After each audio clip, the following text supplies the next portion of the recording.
Convidamos a amada igreja nesta noite, mesmo que virtualmente, mas diante de Deus, a sua igreja está reunida e presentes aqui, neste momento, para cultuar o nome do Senhor Jesus Cristo, para adorar o nosso Deus. E nós, neste ato, pedimos ao Senhor que Ele seja o dirigente deste culto, que Ele possa se fazer presente em cada coração e que nós possamos também alcançar os nossos entes queridos, mesmo que à distância, mas que entendemos que todos nós estamos neste sentimento de adoração ao nosso Deus. Nós podemos ler nesse instante o primeiro versículo do Salmo 122, onde diz: Alegrei-me quando me disseram, vamos à casa do Senhor. Portanto, cremos que é um motivo de alegria nós estarmos já presentes na casa de Deus. E esperamos que os irmãos que ainda estão se conectando, que eles possam ser alcançados pelas bênçãos deste culto e que todos nós possamos estar com as nossas vidas voltadas para este momento de culto ao nosso Deus. Nós vamos, nesse instante, orar, agradecendo ao Senhor por este momento. Oremos, irmãos. Santo e eterno Deus, nosso Pai de imensa bondade, te agradecemos, ó Senhor, pela tua presença entre nós, Senhor dos céus e Senhor da terra, e Senhor também da nossa igreja, da nossa congregação, deste Israel de Deus espiritual. Também, Senhor, das nossas vidas e nossas famílias. Por isso, nós agradecemos ao Senhor por estarmos reunidos, Senhor. Também queremos te pedir pela vida do teu servo, o pastor Nilton, dirigente da nossa igreja, Senhor, desta nossa congregação. Te pedimos que tu derrames copiosas bênçãos sobre a sua vida, abençoando o ministério espiritual da nossa igreja, e conduzindo, Senhor, a sua vida através do temor e do poder do nosso Senhor dos exércitos. Te pedimos, ó Pai, que tu sejas com todos nós, em nome de Jesus. Amém, Senhor. Aproveitamos para, neste momento, também entoar um hino de louvor ao nosso Deus. Adoro o Cristo vivo. O hino 136 do Inário Cristão. Adoro o Cristo vivo, presente junto a mim. Se os homens o rejeitam, eu creio mesmo assim.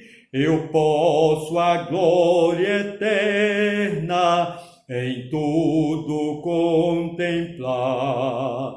Jesus, nas horas tristes, vem me ajudar. Jesus, Jesus, agora vivo está. Comigo vai em meu viver, jamais me deixará. Jesus, Jesus, meus erros perdoa. Eu sei que vive o Redentor. Jesus ressuscitou.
salmista convida a louvar e celebrar o Senhor.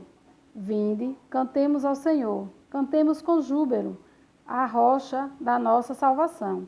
Apresentemo-nos ante a sua face, com louvores, e celebremos-lo com salmo. Porque o Senhor é Deus, grande e Rei, grande acima de todos os deuses. Nas suas mãos estão as profundezas da terra, e as alturas dos montes são suas. Seu é o mar, pois ele o fez, e as suas mãos formaram a terra seca. Ó, vinde, adoremos e prostemo-nos, ajoelhemos diante do Senhor, que nos criou, porque ele é o nosso Deus, e nos povo do seu pastor, e ovelha da sua mão. Se hoje ouviste a sua voz, não endurecerás o coração, como em Meriba, e como no dia da tentação no deserto. Quando vossos pais me tentaram, provaram-me e viram a minha obra. 40 anos estive desgostado com esta geração, e disse: é um povo que erra de coração, e não tem conhecimento dos meus caminhos. Pois isso jurei a mim, louvai, não entrarão no meu repouso. Amém.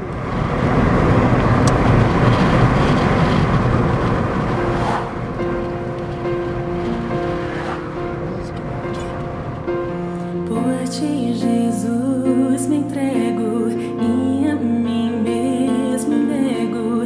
És a razão do meu viver.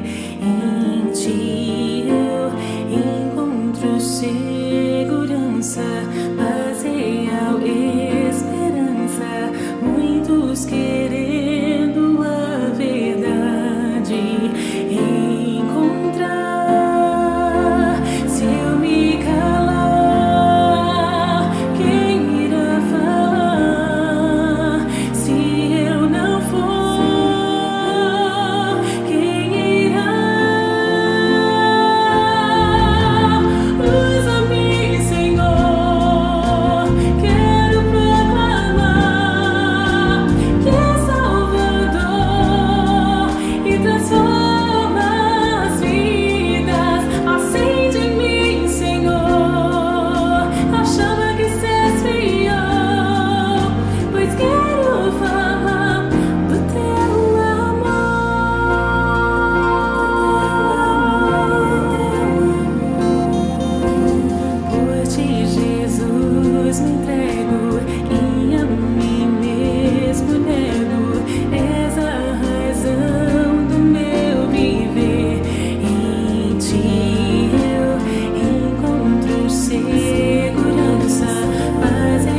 Prezados irmãos batistas sergipanos, a graça e a paz a todos.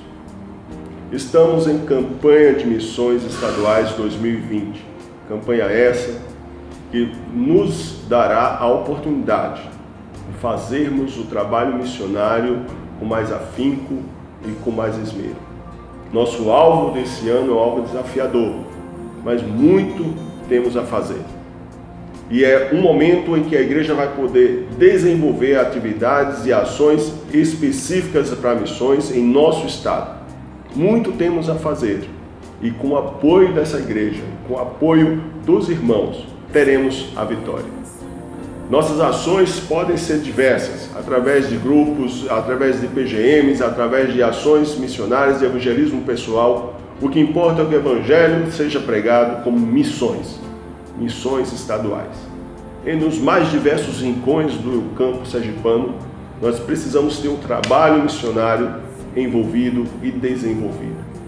Temos muitos projetos em andamento, entre eles podemos falar do projeto Família, em que estamos utilizando a ferramenta do PEP, do Programa de Evangelismo, através da criança, do ensino dos princípios do Evangelho. Programa esse que está servindo de ponte às famílias que provavelmente não seriam alcançadas de forma convencional, através dos trabalhos da igreja, mas através do comportamento, da mudança de comportamento das nossas crianças dentro do seu lar, tem trazido famílias para o reino dos céus, para o reino de Deus, para as nossas igrejas.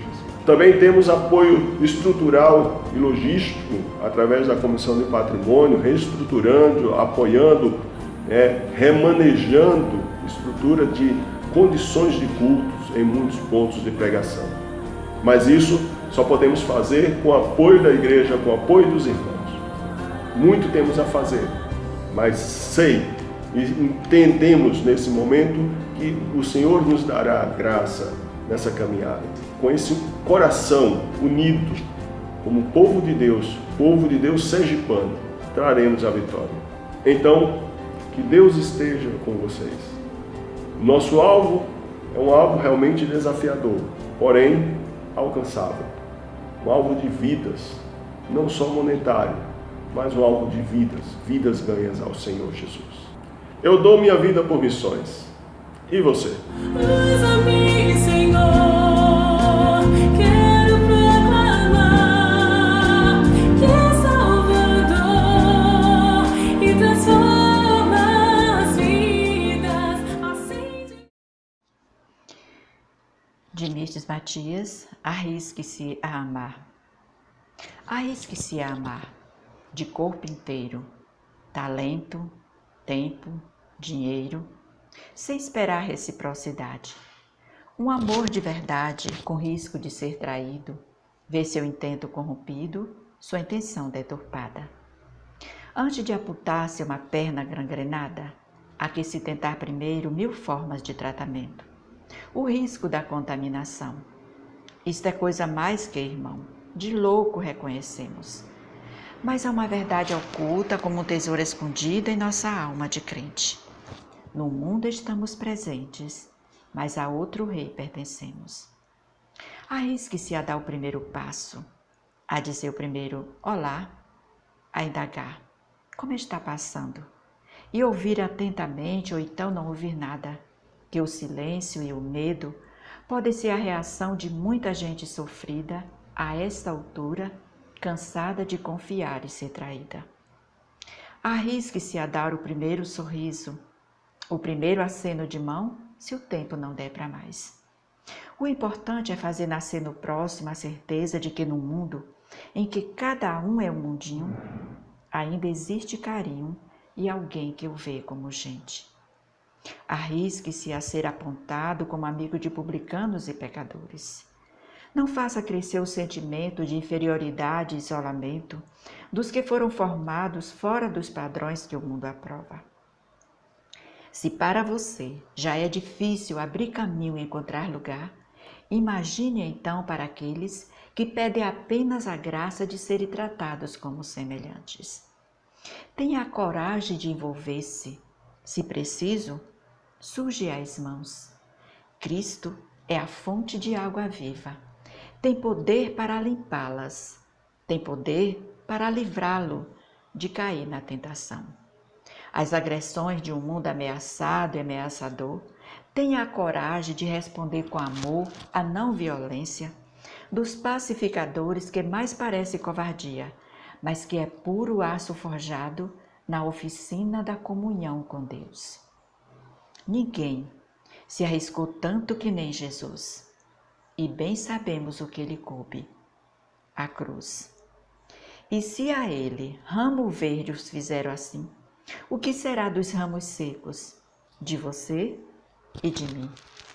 Mesmo assim, vale a pena arriscar o que se é e tem na sementeira do além, que já começa aqui, porque a promessa é divina, mas condicional. Os misericordiosos alcançarão misericórdia. Os pacificadores serão chamados filhos de Deus.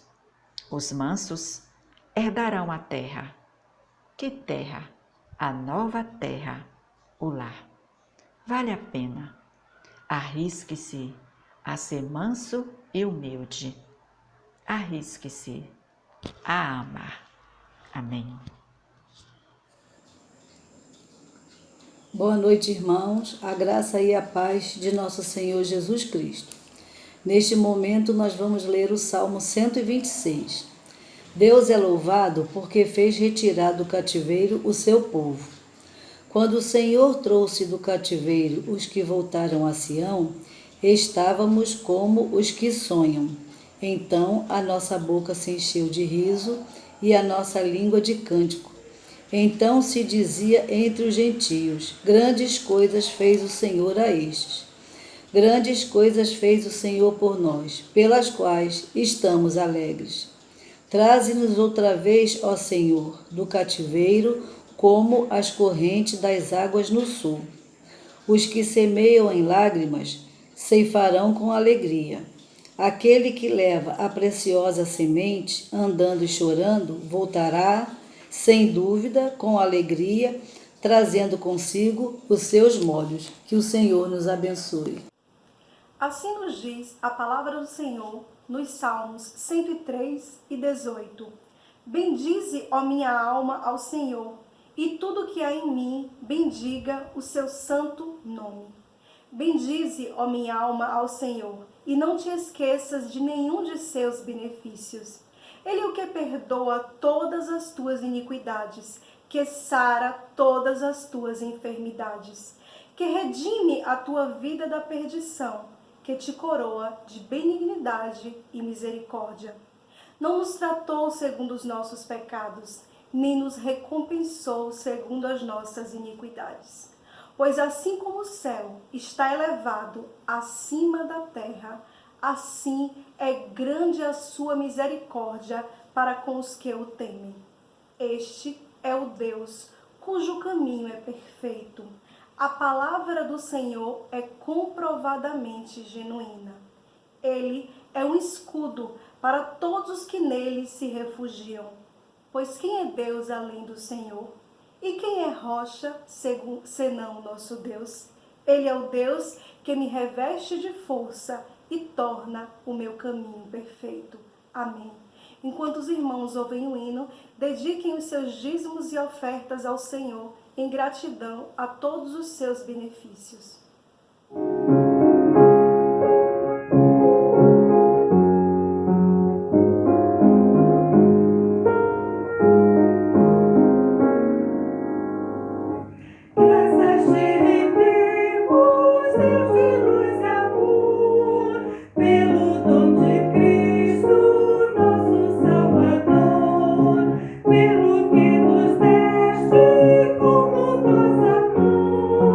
Pelos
Oremos, irmãos. Santo e grandioso Deus, louvado seja o teu santo nome, Senhor. Louvado seja o teu santo nome por tantos benefícios que tu tens nos concedido, ó Deus, por tanto cuidado que tu tens tido conosco, ó Deus, porque as tuas misericórdias, Senhor, se renovam dia a dia sobre as nossas vidas, Pai. Nesse instante, quero te agradecer por cada irmão, ó Deus, que dedicou os seus dízimos e ofertas a ti, que tu possas, ó Deus, recompensá-los, ó Deus, com bênçãos celestiais, Senhor, com bênçãos que vêm de ti, Senhor, bênçãos, ó Deus, que trazem, Senhor, refrigério às nossas almas, Senhor, que demonstram, Senhor, do teu amor para conosco, ó Deus. Te agradeço, ó Deus, por cada vida que está aqui conosco nesta noite, ó Deus, assistindo este culto, que tu possas, ó Deus, cuidar de cada um, que tu possas, Senhor Deus, abençoar a cada um, que tu possas, ó Deus, cuidar de cada necessidade, ó Deus, e que o teu povo, Deus, espalhado em toda a face da terra, te renda graças, ó Deus, pela tua santidade e pela tua perfeição. Em nome de Jesus, amém. Olá, graça e paz do Senhor Jesus. Tudo bem com vocês? Que bom, né? Que bom estarmos aqui nesse culto de celebração ao nosso Deus, podendo adorar ao Senhor, louvar ao Senhor. Bom que você reservou esse momento para juntos, em família, estarmos aí celebrando ao Senhor. Neste momento agora, nós iremos ter a mensagem do Senhor, mensagem bíblica. Então, para esta noite, eu trago para os irmãos o pastor Ronaldo Lidório. O pastor Ronaldo Lidório é missiólogo, atuando já há muitos e muitos anos, há décadas, no Brasil, especialmente ali na região da Amazônia. Ele é um pastor que já tem uma grande formação e uma grande experiência na área de missões. E eu quero então que você ouça a mensagem dele. Vai falar sobre os fundamentos da missão. Estamos em campanha de missões estaduais, nada melhor então do que aprendermos acerca da teologia bíblica de missões, né? Então que o Senhor nos abençoe e que você possa então ser abençoado por essa palavra do pastor Ronaldo Lidório. Vamos orar nesse momento? Pai, obrigado pela tua igreja, Primeira Igreja Batista Augusto Franco. Obrigado também, Pai, pelo pastor Ronaldo Lidório. Que o Senhor abençoe grandemente sua vida, sua família e o seu ministério, ministério que ele já exerce há tanto tempo, especialmente ali na região da Amazônia. Que o Senhor abençoe grandemente aquilo que ele tem feito lá junto com toda a sua equipe. E que agora todos nós possamos aprender à luz da tua palavra acerca dos fundamentos de missões. Em nome de Jesus. Amém. Eu gostaria que você pudesse abrir comigo a sua Bíblia nesse momento em Mateus capítulo 28 e nós leremos a palavra de Deus a partir do verso 16. Mateus capítulo 28, leremos do verso 16 ao verso 20.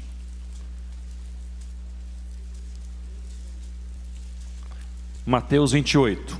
Se você puder ficar de pé comigo nesse momento, leremos juntos a palavra de Deus.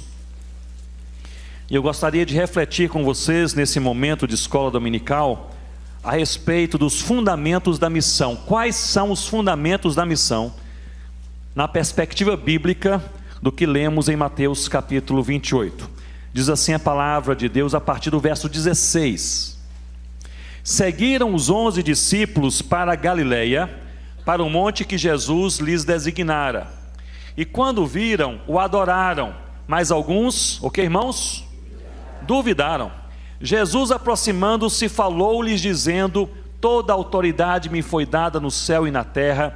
Ide, portanto, e fazei discípulos de todas as nações, batizando-os em nome do Pai, do Filho e do Espírito Santo, ensinando-os a guardar todas as coisas que vos tenho ordenado, e eis que estou convosco todos os dias até a consumação dos séculos. Você pode observar, eu irei reler o versículo 18, 19 e 20, e você vai observar que nessa fala de Jesus, ele repete a palavra toda ou todo 4 vezes, demarcando quais são os fundamentos da missão, 4 fundamentos bem demarcados da missão. Versículo 18, observe novamente comigo. Jesus, aproximando-se, falou-lhes dizendo, ok, irmãos? Toda a autoridade me foi dada no céu e na terra. Ide, portanto, e fazei discípulos de todas as nações, batizando-os em nome do Pai, do Filho e do Espírito Santo, ensinando-os a guardar todas as coisas que vos tenho ordenado, e eis que estou convosco todos os dias até a consumação dos séculos. Toda a autoridade, todas as nações, todas as coisas, todos os dias. Vocês podem se assentar com as Bíblias bem abertas comigo nesse texto. Nós nos encontramos aqui em um momento único e especial na vida dos discípulos. Eles estavam entre a ressurreição de Cristo e o Pentecoste. Neste momento, aliás, a morte de Cristo e a sua ressurreição. E nesse momento eles recebem, portanto, a mensagem, o convite por parte das mulheres, dizendo: Jesus ressuscitou e os aguarda em um monte designado para este encontro. E esses discípulos se encontravam entre a convicção da morte de Jesus e a expectativa da sua ressurreição. Jesus, antes de morrer, ele disse que iria ressuscitar. Eles estavam ali perante Jesus quando ele morreu. Se alguém perguntasse a esses discípulos: Jesus morreu? Eles responderiam, sem sombra de dúvida: nós estávamos lá, nós ouvimos as últimas palavras, nós vimos Jesus morrer, nós percebemos o seu último suspiro, Jesus morreu. E havia, portanto, no coração dos discípulos a expectativa, a esperança de que Jesus ressuscitaria. Nesse contexto, eles recebem a mensagem por parte de Jesus, enviada pelas mulheres, dizendo: o Mestre ressuscitou e quer encontrá-los nesse monte específico na Galileia. Por isso, no versículo 16, nós lemos: seguiram os 11 discípulos para a Galileia, para o monte que Jesus lhes designara. É impressionante notarmos que no versículo 17, há aqui uma breve descrição desse encontro. Diz assim: e quando viram, os discípulos viram a Jesus, e quando viram, o adoraram, mas alguns duvidaram. Meus irmãos e minhas irmãs, isso me impressiona porque não se trata aqui de quaisquer homens. Trata-se aqui daqueles homens que andaram com Jesus durante 3 anos e viram Jesus fazendo todas as coisas. Eles viram Jesus pregando a palavra de Deus, eles viram Jesus curando os enfermos, eles viram Jesus expulsando os demônios, eles viram Jesus ressuscitando mortos. E agora eles veem Jesus e adoram, mas também duvidam. Isso parece que é um contrassenso deste momento no coração dos discípulos. Mas Jesus, perante esse contexto, lhes dá não uma repreensão, mas lhes dá a grande comissão, dizendo que receberiam, portanto, poder, autoridade, que seriam testemunhas, que essa mensagem na autoridade de Cristo seria pregada a todas as nações e que eles deveriam fazer discípulos em todas as nações. Isso nos mostra que Deus, via de regra, Ele não escolhe apenas os fortes e os prontos. Muitas vezes Deus escolhe aqueles que são fracos e que ainda não estão prontos, mas vai fortalecendo cada um deles na caminhada. Isso acontece comigo, acontece com você. E a esse grupo de pessoas enfraquecidas e duvidosas, esses 11 homens, que Jesus, portanto, profere as palavras que nós lemos: toda a autoridade, todas as nações, todas as coisas e todos os dias. Eu creio que fica claro nesse texto que o primeiro fundamento da missão não é a igreja, não é o missionário, não é o apóstolo. o primeiro fundamento da missão é a autoridade. E essa autoridade é a autoridade do Senhor Jesus. Nós lemos no versículo 18, Jesus dizendo: toda autoridade me foi dada no céu e na terra. E com base nessa autoridade, a igreja é enviada a cumprir a sua missão. Somente na autoridade de Cristo é possível nós crermos. Somente na autoridade de Cristo é possível sermos crentes. Somente na autoridade de Cristo é possível cumprirmos também a nossa missão. É interessante nós notarmos que sem a autoridade de Cristo, a igreja deveria se calar. Porque como?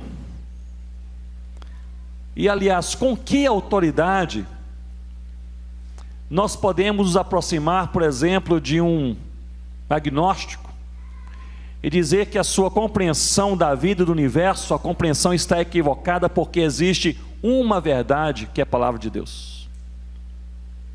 Com que autoridade podemos nos aproximar de um budista e dizer que a sua crença milenar está equivocada porque existe uma salvação e a salvação é no nome do Senhor Jesus? Com que autoridade nós podemos nos aproximar de um mundo como o nosso, em que há centenas ou milhares de crenças e de religiões e de compreensões espirituais, e no meio de todas elas nós falamos que existe apenas uma verdade que nos reúne ao Pai, que é o sacrifício do Senhor Jesus? Com que autoridade? Não é com a autoridade do pastor, nem do teólogo, nem da igreja, nem do missionário, é na autoridade de Cristo. E é por isso que Jesus, Ele está aqui desenhando a missão e entregando a missão à sua igreja. O primeiro fundamento da missão, falado pelo Senhor Jesus, é justamente a autoridade. Toda autoridade me foi dada, disse Jesus, no céu e na terra. Portanto, fazei discípulos. Eu tenho percebido, meus irmãos e minhas irmãs, que à medida que nós compreendemos que nós dependemos de Deus e que precisamos caminhar na autoridade de Deus, nós somos fortalecidos por Deus. Deus nos fortalece à medida que fazemos a sua vontade. Deus nos fortalece à medida que fazemos a sua vontade.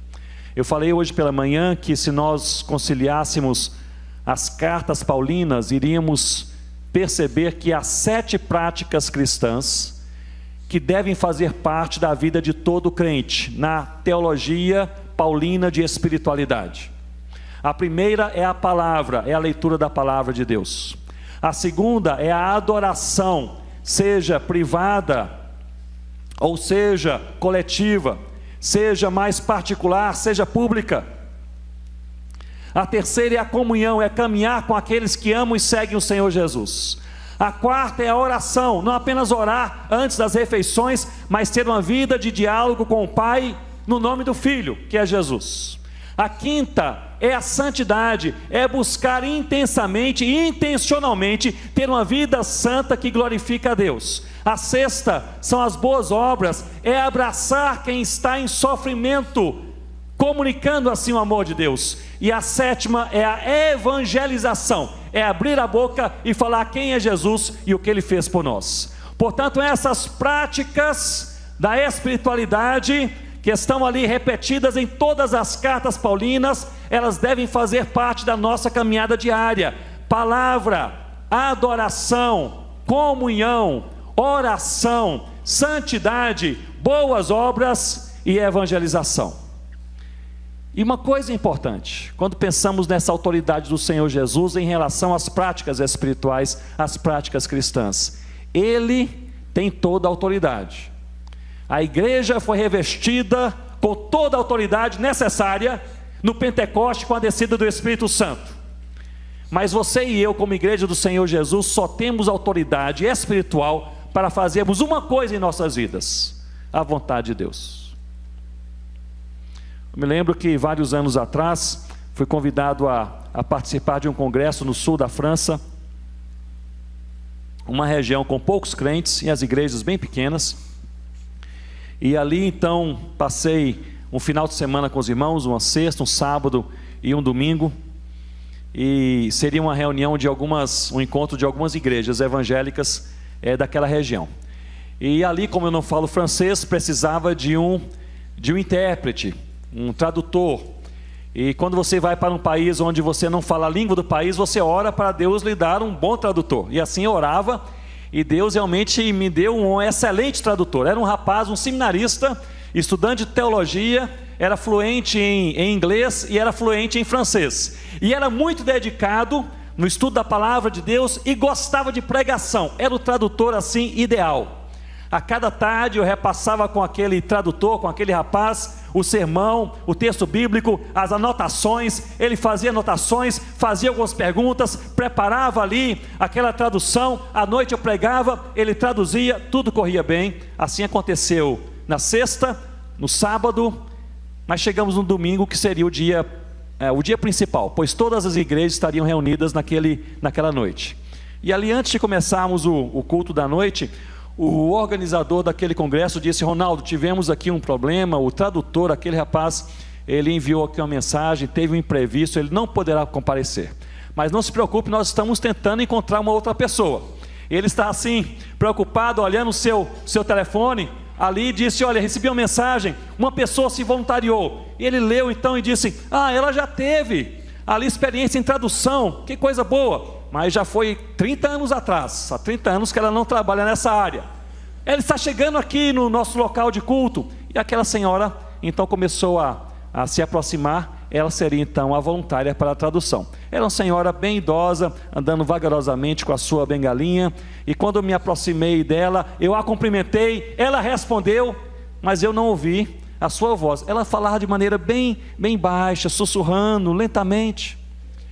Ela sentou-se ali no primeiro banco à esquerda, eu me sentei ao seu lado e disse: olha, eu tenho aqui as minhas anotações, a senhora quer saber qual é o tema do sermão? E ela olhou para mim, sorriu e disse: meu filho, não se preocupe, vai dar certo. Eu falei: mas eu tenho aqui pelo menos o texto bíblico, se a senhora quiser apenas passar os olhos nos 2 pontos principais, só para ter em mente. Ela olhou para mim e disse: meu filho, não se preocupe, vai dar certo. Eu comecei a orar ainda mais. Meus irmãos, na hora do sermão eu estava realmente preocupado. Eu pensei: não vai funcionar. Eu converso com ela, quase não ouço a sua voz. E ele, na hora da pregação, subi até o púlpito, ajudei a colocar a bengala encostada no púlpito, ajeitei o seu microfone, eu comecei a falar. Aquela mulher se agigantou naquele púlpito. Jamais vi uma pessoa traduzindo tão bem em minha vida como aquela senhora naquela noite. Eu falava, ela traduzia, e no final do sermão, quando a gente fala de maneira mais rápida, eu terminava uma frase e ela terminava a frase comigo em francês. Um negócio assim impressionante. Quando nós terminamos então o culto, eu fui cumprimentar aquela senhora e disse: muito obrigado, Deus abençoe, que ótimo trabalho. E ela sorriu uma vez mais e disse: Deus sempre me fortalece quando faço a sua vontade. Aquele negócio entrou no meu coração. A autoridade de Deus que é derramada sobre o povo de Deus, a habilidade, a oportunidade, a inteligência, uma porta aberta, é o que Deus dá para a sua igreja, quando a igreja faz a sua vontade. O que você e eu precisamos saber no final do dia, não é se nós somos capazes, é se estamos fazendo a vontade de Deus. O que nós precisamos saber, não é se nós damos conta, é se nós estamos na vontade de Deus. Não é se nós temos todo o preparo necessário, mas se nós estamos na vontade de Deus, pois Deus, à medida que a sua igreja caminha na sua vontade, Deus a capacita, Deus a encoraja, Deus a fortalece. Eu fiquei achando engraçado porque depois que a senhora foi embora, ela disse: já passou da minha hora de dormir, e saiu assim. Eu fiquei ali conversando com algumas pessoas e o organizador do congresso disse: Ronaldo, ela disse quem ela é. Eu falei: não, ela não falou nada a respeito da sua própria vida. E ele disse: ela era a tradutora do Billy Graham, quando ele vinha pregar na França, na década de 70. Deus sempre nos fortalece. Mas pastor Ronaldo, eu sou tímido para pregar o evangelho. Deus te fortalece. Mas eu não tenho as palavras certas para colocar do jeito certo, como aqueles meus amigos. Deus o fortalece. Mas os universitários da minha classe, eles têm perguntas e questionamentos complexos sobre a veracidade da palavra de Deus. Deus te prepara e te fortalece. Mas para pregar a palavra de Deus e testemunhar do amor de Cristo na minha casa é tão difícil. Para os meus irmãos, para os meus tios, eles riem de mim. Deus vai te fortalecer. Deus os fortalece na caminhada.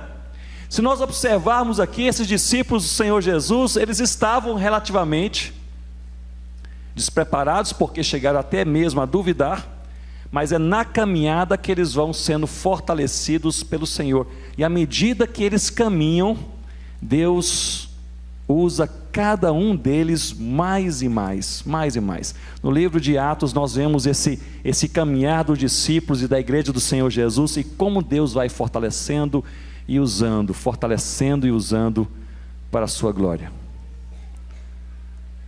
A autoridade, o primeiro fundamento da missão proposto pelo Senhor Jesus em Mateus capítulo 28 é a autoridade. Não é a autoridade dos discípulos, é a autoridade de Jesus, com a qual os discípulos caminham fazendo a vontade de Deus. E para mim e para você é a mesma coisa. O segundo fundamento da missão, nós podemos encontrá-lo no verso 19, me acompanhe no verso 19. E eu creio que o segundo fundamento é transformação. Pois no verso 19 lemos assim: ide portanto, porque Jesus tem toda a autoridade, ide portanto, e fazei discípulos de todas as nações, batizando-os em nome do Pai, do Filho e do Espírito Santo. Notem, meus irmãos e minhas irmãs, Jesus está enviando os seus discípulos, são discípulos de Jesus, para fazerem outros discípulos, discípulos também de Jesus. Eu quero deixar isso bem claro, porque algumas igrejas parece que compreendem isso de maneira equivocada. São líderes fazendo discípulos deles, não de Jesus. A ordem aqui não é esta. É que eles, discípulos de Jesus, possam fazer outros discípulos de Jesus, não deles. Seguidores de Jesus, não deles. Adoradores de Jesus, não deles. Nós precisamos caminhar com as pessoas no discipulado, que é você comunicar o Evangelho e trazer a pessoa no ambiente do Evangelho. Essa é a ideia do discipulado, é ambientar aquela pessoa no Evangelho, na palavra de Deus. Nós precisamos do discipulado centralizar, não a igreja, não o discipulador, não a metodologia, mas o Senhor Jesus, o relacionamento com o Senhor Jesus. E é preocupante quando nós entendemos diferente. Eu estava em uma igreja aqui em São Paulo, alguns anos atrás, no final do culto, um jovem me procurou e disse: Ronaldo, eu queria conversar com você, tenho umas dúvidas, aqui depois do culto, você não vai viajar agora, pelo que eu sei. Eu disse: podemos conversar. E eu completei: olha, eu nem jantei, se você quiser, eu vi que tem uma pizzaria aqui do lado da igreja, nós podemos comer uma pizza e conversar. E aquele rapaz disse: eu vou perguntar ao pastor que me acompanha, porque eu estou sendo discipulado por ele, para ver se ele me libera para comer uma pizza com você hoje à noite. O centro não é o pastor, a igreja, o missionário, o método, a técnica. O centro é Cristo. Discipular, meus irmãos, é chamar a pessoa para conhecer a Cristo, para amar a Cristo, para proclamar o nome do Senhor Jesus Cristo, para não negar Cristo em sua vida. É Paul Hibbert, possivelmente o maior antropólogo missionário da nossa geração, que diz que a transformação, pois esse é o segundo fundamento da missão, fazer discípulos de todas as nações, ou seja, pessoas sendo transformadas. O discipulado é um processo de transformação. Paul Hibbert, ele diz que as pessoas são transformadas, são convertidas em 3 dimensões diferentes. A maneira como a pessoa crê são as suas crenças, a maneira como a pessoa age é o seu comportamento, e a maneira como a pessoa vê o universo ao seu redor, que é a sua cosmovisão. Ele diz: o Evangelho de Deus muda a vida da pessoa nessas 3 dimensões: as suas crenças, o seu comportamento e a sua cosmovisão. Mas ele chama, Paul Hibbert, ele faleceu há poucos anos atrás, mas ele chamava a nossa atenção para a necessidade de um bom discipulado bíblico. Ele morando na Índia, ele falava sobre um discipulado rápido demais, pessoas que eram atraídas ao Evangelho, mas não conheciam a palavra, não conheciam a Jesus, não eram devidamente discipuladas, e ele nos alerta, dizendo para o risco de uma igreja que é transformada em suas convicções, mas não em seu comportamento, se tornando assim uma igreja nominal, ou uma igreja transformada em seu comportamento, mas não em sua convicção, se tornando assim uma igreja legalista, ou uma igreja transformada em suas convicções, em seu comportamento, mas não em sua cosmovisão, se tornando uma igreja infrutífera. E ele lista, portanto, esses 3 perigos para uma igreja que não tem um bom discipulado: se torna uma igreja nominal, uma igreja legalista ou uma igreja infrutífera. Meus irmãos, nós precisamos centralizar o Evangelho na nossa vida e na vida daqueles que ouvem o Evangelho por meio de nós. Hoje pela manhã eu citei que na relação do Evangelho com a cultura, nós podemos compreender que o Evangelho, ele é supracultural, pois é o Evangelho que define a cultura e não o contrário. O Evangelho também é multicultural, pois atrai pessoas de todas as tribos, línguas, povos e nações aos pés do Senhor Jesus. O Evangelho é intercultural, porque essas pessoas agora salvas, elas têm comunhão, são uma igreja no Senhor Jesus. O Evangelho também é cultural, pois é o próprio Deus encarnado entre nós, Emanuel, é o Senhor Jesus. Esse Evangelho também é transcultural, pois deve ser levado de uma cultura para outra cultura por meio da obra missionária. E por fim, esse Evangelho é contracultural, pois alcança a pessoa onde ela está, mas provoca transformação. Essa pessoa jamais será a mesma. O primeiro fundamento da missão é a autoridade. O segundo fundamento da missão é transformação. Pessoas sendo transformadas. Agora olhem bem para mim e reflitam comigo. Muitas vezes nós falamos sobre o Evangelho, e o cerne do Evangelho na teologia paulina é quem é Jesus e o que Ele faz por nós. Nós falamos sobre o Evangelho e pensamos que o Evangelho é para aquele que ainda não é convertido. Precisamos pregar o Evangelho para quem não conhece Jesus. O Evangelho não é apenas a mensagem de Deus para o mundo. O Evangelho é a mensagem de Deus para a sua igreja. É conhecer a Jesus, é amar a Jesus, é caminhar com Jesus, é pregar o nome do Senhor Jesus. Nós precisamos ser cristãos que centralizam o Evangelho em suas vidas, em sua fé e em sua missão, para que o nome do nosso Deus seja de fato glorificado. Primeiro fundamento da missão, a autoridade. Segundo fundamento da missão, transformação. Encontramos no versículo 20 o terceiro fundamento da missão, que é a doutrina. No versículo 20 nós lemos assim: ensinando-os. Agora Jesus não está dizendo apenas fazer discípulos, Ele está dizendo como fazer discípulos. Ensinando-os a guardar, o que, meus irmãos? Todas as coisas que vos tenho ordenado. Há uma forma bíblica de se fazer discípulos, ensinando-os a guardar o que Jesus nos ordenou. Esses mandamentos a que Cristo se refere são o cerne do Evangelho. É crer no Evangelho, é viver o Evangelho, é proclamar o Evangelho. Nós precisamos ensinar a doutrina.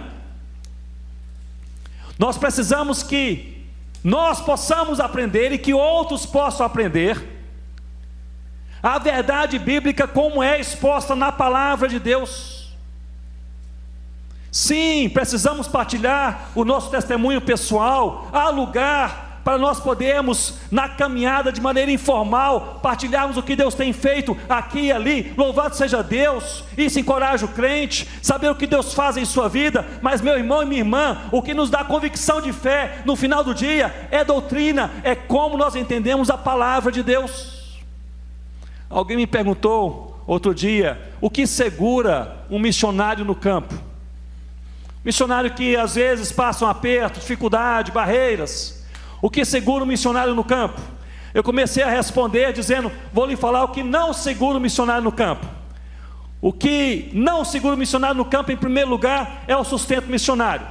Não é pelo sustento que o missionário permanece no campo, porque depois que ele é encarcerado, que ele é perseguido, que está lá com a sua vida sob risco, com sustento ou sem sustento, ele deixa o campo, se a sua motivação for financeira. O que sustenta o missionário no campo, o que segura o missionário no campo, também não é o envio da igreja. O envio da igreja é uma bênção, e o missionário se sente ligado à igreja, enviado pela igreja, unido à igreja, cumprindo a missão. Mas, meus irmãos, quantas vezes enviados pelas melhores igrejas, que apoiam, abraçam e pastoreiam da melhor forma, o missionário, ele se vê de maneira muito particular, ele se vê sem condições de permanecer naquele campo. O que segura o missionário no campo é apenas uma coisa, é a convicção de que foi Deus quem o chamou. É o que segura o pastor no pastoreio. A igreja pode ser bela, acolhedora, uma igreja bíblica. O que segura o pastor no pastoreio, como missionário no campo, como líder no trabalho que faz na igreja local, é a convicção. O que nos segura na caminhada, meu irmão e minha irmã, é a convicção daquilo que nós entendemos e cremos na palavra de Deus, é doutrina. John Stott que dizia que doutrina é a profunda compreensão dos temas bíblicos, como são explicados na palavra de Deus e como são aplicados na nossa vida diária. Eu gosto muito dessa definição. É a profunda compreensão dos temas bíblicos, como são explicados na palavra de Deus e como são aplicados na nossa vida diária. Doutrina. Curiosamente, eu me lembro que entre os concombas na África, nós passamos um momento em que havia certas divergências doutrinárias, especialmente de algumas novas igrejas do lado do Togo, que é um país vizinho. Pessoas que ouviram o Evangelho voltaram para suas aldeias mais distantes. Nós não tínhamos ainda a Bíblia traduzida, nem o Novo Testamento traduzido naquela língua.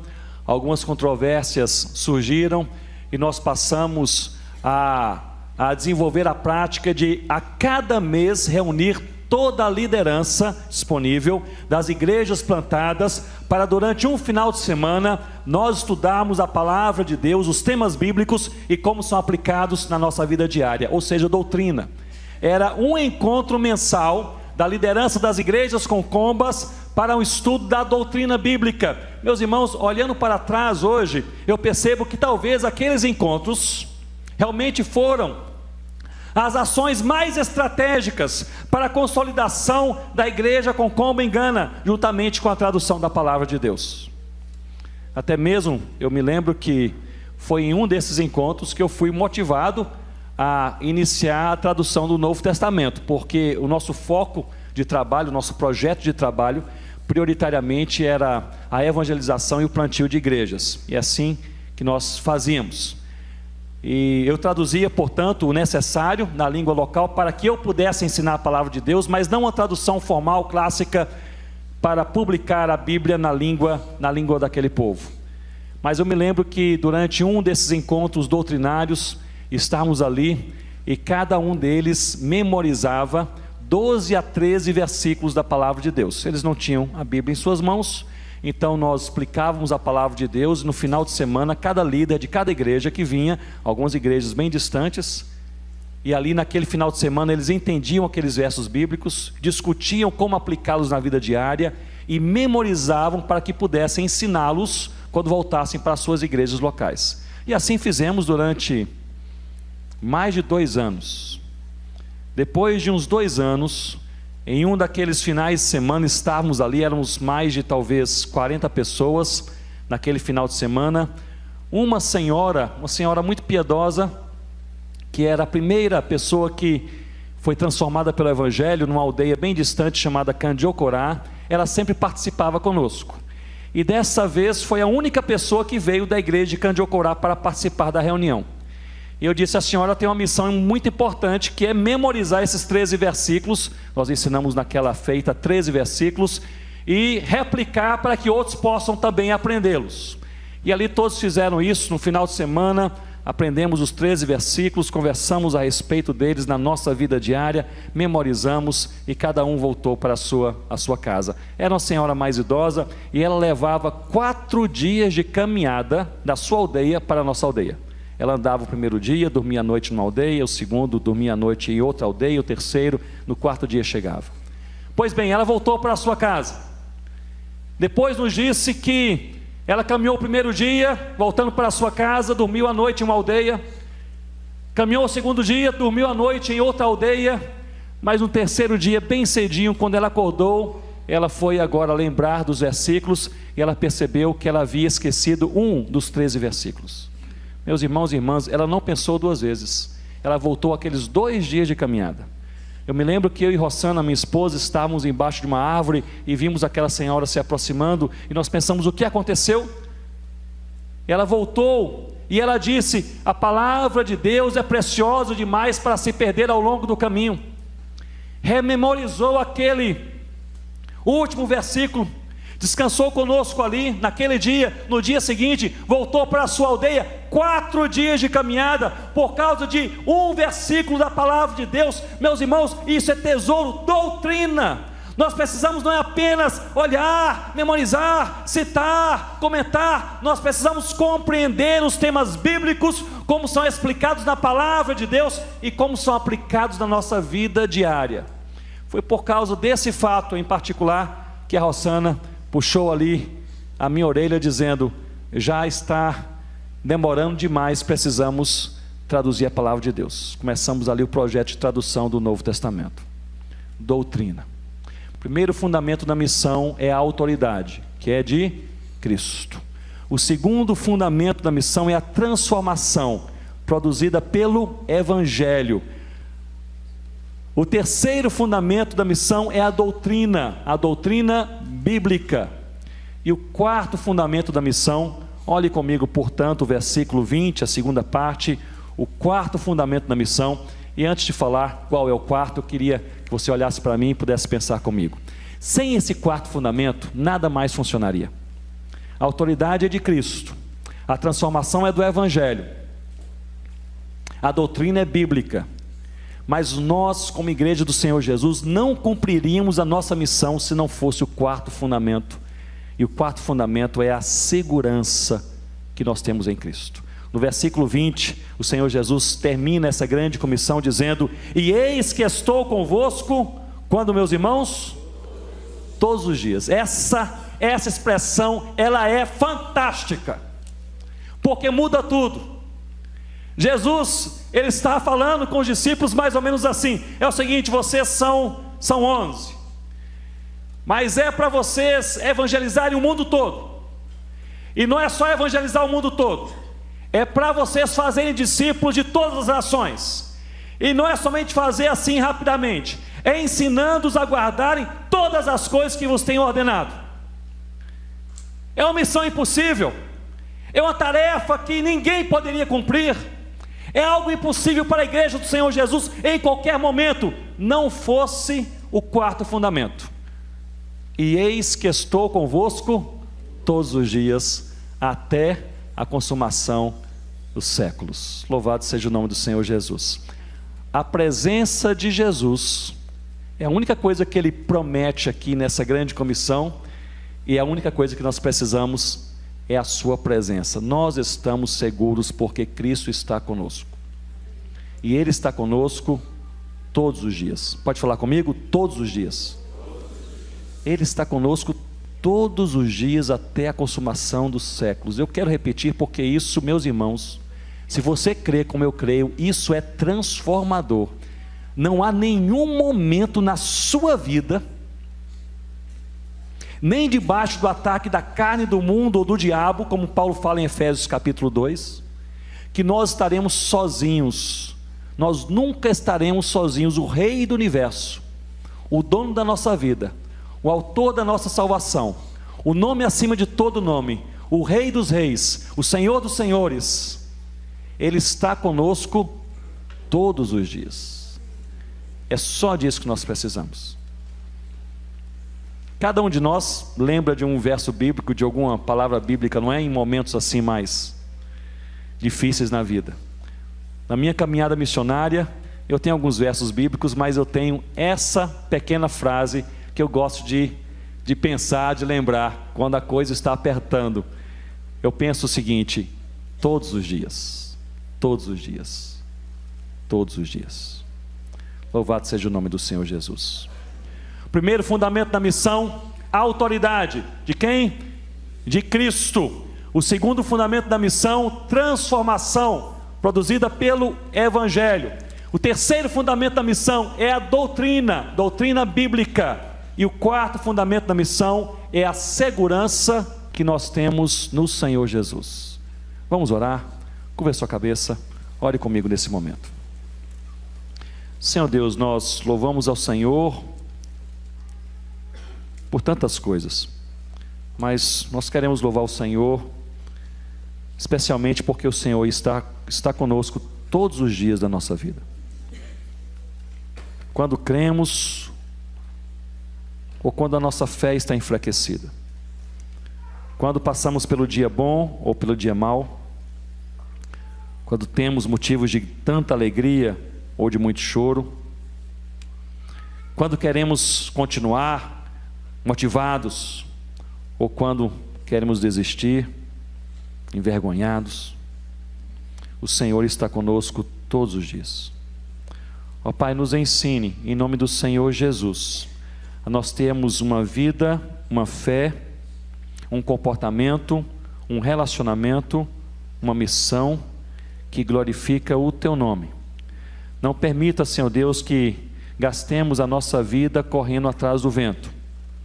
Coisas fúteis, coisas que não são duradouras, muitas vezes desnecessárias, e tratamos como se fossem as coisas mais importantes da vida. Senhor Deus, nos perdoe se nós gastamos mais tempo escolhendo um modelo novo de celular para comprar do que evangelizando aqueles que ainda não seguem o Senhor Jesus. Nos perdoe, Senhor Deus, quando nós gastamos mais recursos para comprar uma roupa nova de fim de ano do que, ó Deus, abraçando, nos envolvendo com aquele que está aflito de coração.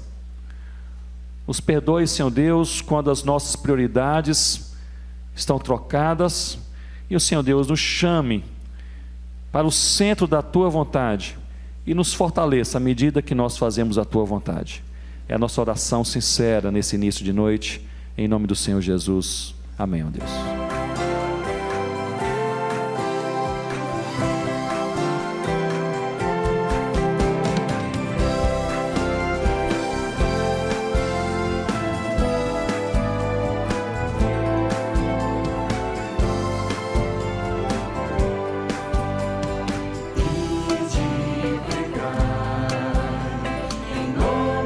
Senhor Jesus, erguei os olhos para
bom, graças a Deus.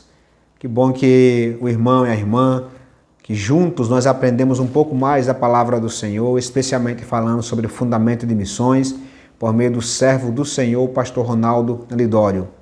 Pois é, estamos aí já concluindo este momento, esse culto de celebração ao nosso Deus, e a nossa oração, o nosso desejo é que você, meu irmão, você, minha irmã, possa ter uma semana de paz, que Deus possa trazer grandes bênçãos para a sua vida e para a sua família, que Ele possa guiar aí os nossos passos nesta semana. Então vamos orar entregando nossas vidas ao Senhor e rogando a Ele as suas bênçãos para as nossas vidas nesta semana.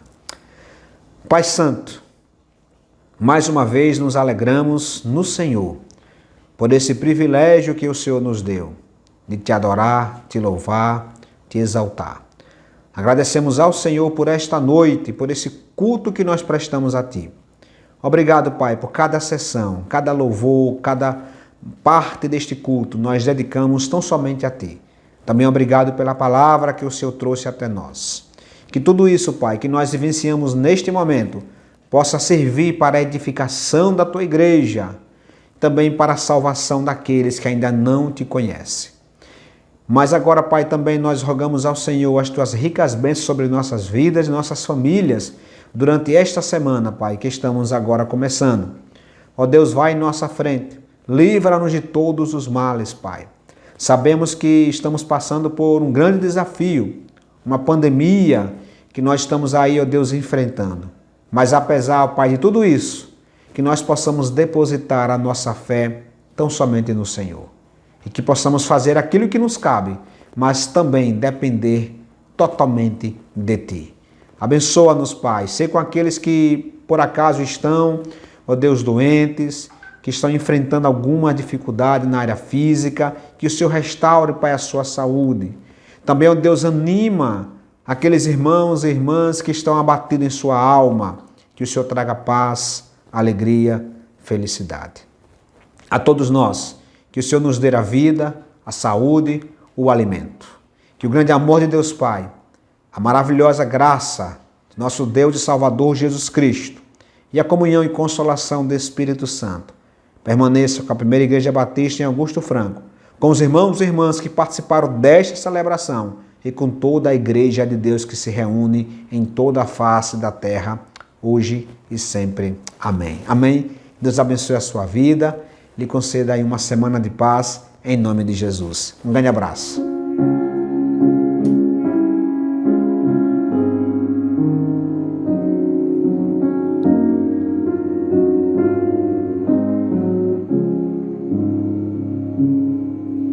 O Senhor te abençoe e te guarde.